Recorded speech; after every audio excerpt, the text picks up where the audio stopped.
কুসুমপুর গ্রামে মদন নামে এক ব্যক্তি থাকত। তার পরিবার বলতে তার ছেলে ও তার বৌমা। মদন ছিল খুবই কিপটে। মদনের ছেলে বিনয় যেই টাকা উপার্জন করত তা সে তার বাবার হাতে তুলে দিত। বাবা, এই নাও আমার এই মাসের কাজের টাকা। ও, তুই এই মাসের কাজের টাকা পেয়ে গেছিস? দে তাহলে। বাবা, বলছি আমরা তো অনেক দিন হলো মাংস খাই না। মাংসের স্বাদ তো প্রায় ভুলেই গেছি। আজকে আবার মাইনেও পেয়েছি, তাই আজকে বাজার থেকে একটু মাংস নিয়ে এসো। হ্যাঁ, কি বলছিস তুই? মাংস দিলি তো তুই মাত্র এই কটা টাকা, আবার বলছিস মাংস খাবি? তুই কখনো বাজারে গিয়েছিস? জিনিসপত্রের দাম যা বেড়েছে, এ কটা টাকা দিয়ে তো ঠিকমতো সবজি বাজারও করা যায় না। তুই বলছিস আবার মাংস খাবি? আমি মাংস টাংস আনতে পারবো না।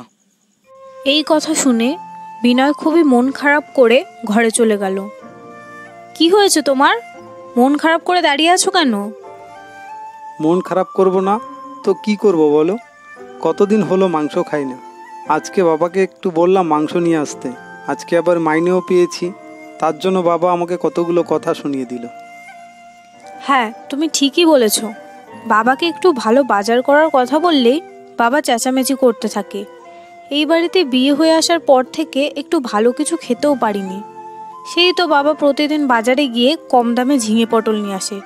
এই ঝিঙে পটল খেয়ে খেয়ে মুখে যেন একেবারে চড় পড়ে গেল। আচ্ছা, এখন আর কি করা যাবে? যা রান্না করেছো তাই দাও। খেয়ে দিয়ে ঘুমিয়ে পড়তে হবে, কাল সকাল সকাল আবার কাজে বেরোতে হবে। এই বলে বিনয় ও তার স্ত্রী খেয়ে দিয়ে ঘুমিয়ে পড়ল।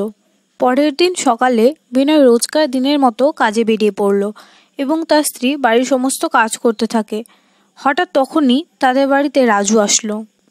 দিদি, এই দিদি, বাড়িতে আছিস? আরে ভাই, কি মনে করে? দিদি, তোর কথা খুব মনে পড়ছিল রে, তাই তো তোকে দেখতে চলে আসলাম। হ্যাঁ, খুব ভালো করেছিস। আমিও ভাবছিলাম দু একদিনের জন্য গিয়ে ঘুরে আসবো। কাজের চাপে আর যাওয়া হয়নি। ভালোই করেছিস তুই এসেছিস।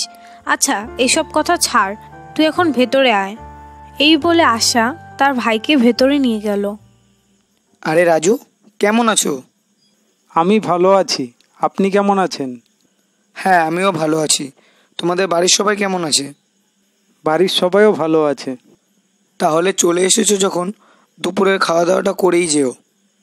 আমি তো ভাবছিলাম 2-3 দিন থেকে তারপর যাব। হ্যাঁ, ঠিক আছে, 2-3 দিন থেকে যাবে সে তো ভালো কথা। এতদিন পরে এসেছো, 2-3 দিন থেকে না গেলে হয়?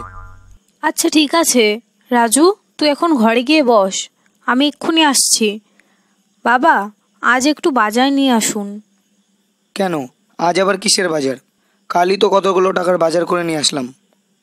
বাবা, কাল তো আপনি শুধু ঝিঙে আর পটল নিয়ে এসেছেন। আজ এতদিন বাদে আমার ভাইটা এসেছে, তাকে এইসব দিয়ে খেতে দেবো। একটু ভালো মাছ তো নিয়ে আসুন। হ্যাঁ, যাচ্ছি যাচ্ছি। এই বলে মদন হাঁটতে হাঁটতে বাজারের দিকে যেতে লাগলো। বাজারে পৌঁছে সে মাছ বিক্রেতাকে বলল, এই যে ভাই, কি কি মাছ আছে শুনি? আরে মদন দা যে, হঠাৎ কি মনে করে? কেন, আমি কি আসতে পারি না নাকি? আরে না না, আমি সে কথা বলিনি। আসলে তোমাকে তো মাছ বাজারে দেখাই যায় না, তাই এই কথা বললাম। মদন দা, মাছ তো আমার কাছে অনেকগুলোই আছে। রুই, কাতলা, ইলিশ, চারাপোনা আর ভেটকি। তুমি কি মাছ নেবে বলো? ভেটকি কত করে? ভেটকি মাত্র 800 টাকা কিলো। এই কি বলছো? এত ছোট ছোট ভেটকি মাছ 800 টাকা কিলো?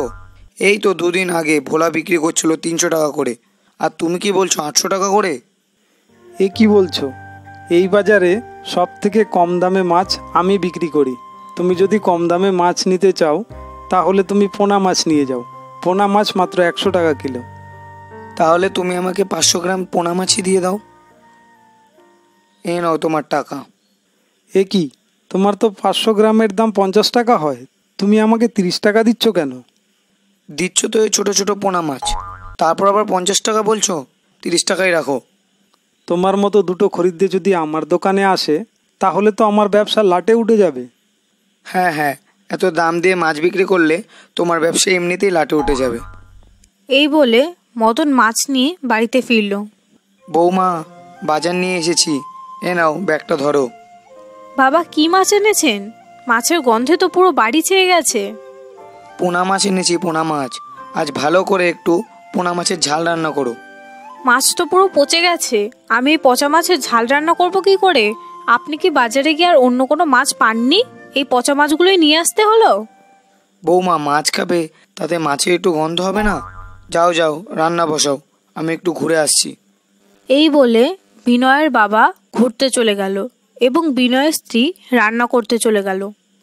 কিরে দিদি, তোর রান্না বান্না শেষ হলো? হ্যাঁ ভাই, আমার রান্না বান্না শেষ হয়ে গেছে, আমি এক্ষুনি তোর জন্য খাবার নিয়ে আসছি। আরে দিদি, তুই এখন এইগুলো সব ছাড়। তোর কিপ্টে শ্বশুরকে শোধরানোর জন্য আমার কাছে একটা বুদ্ধি আছে, এটা মন দিয়ে শোন। কি বুদ্ধি আছে রে তোর কাছে? তাড়াতাড়ি বল দেখি। এই বলে রাজু তার দিদির সাথে যুক্তি করতে লাগলো। কিছুক্ষণ পর বিনয় বাড়িতে ফিরে আসলো। জানো তো, আজ এতদিন পর আমার ভাইটা এসেছে। আমরা তো প্রতিদিন ঝিঙে পটল খাই, ভাইটাকে কি আর এসব খাওয়াতে পারি? তাই বাবাকে বললাম ভালো একটু মাছ আনার জন্য, কিন্তু বাবা কি না বাজার থেকে সে পচা পোনা মাছ নিয়ে আসলো। কি করব বলো, আমি যত টাকা কাজ করি তা পুরোটাই আমি আমার বাবার হাতে তুলে দিই। আমি যে কিছু এনে দেব তার কোনো উপায় নেই। শোনো, আজ রাজু বাবাকে শোধরানোর জন্য আমাকে একটা বুদ্ধি দিয়েছে। বুদ্ধিটা কি শুনি? বিনয়ের স্ত্রী বিনয়কে সমস্ত কথা খুলে বলল। পরের দিন সকালে বিনয় রোজকার দিনের মতো কাজে বেরিয়ে পড়ল। বাবা, বলছি কি, আজ আমাদের বাড়ি থেকে মা আর বাবা আসছে, তাই আপনি আজ তো একটু মাংস নিয়ে আসুন। কালই তো এতগুলো টাকার বাজার করে আনলাম, আবার তুমি বলছো মাংস আনতে? ঘরে যা আছে তাই রান্না করো।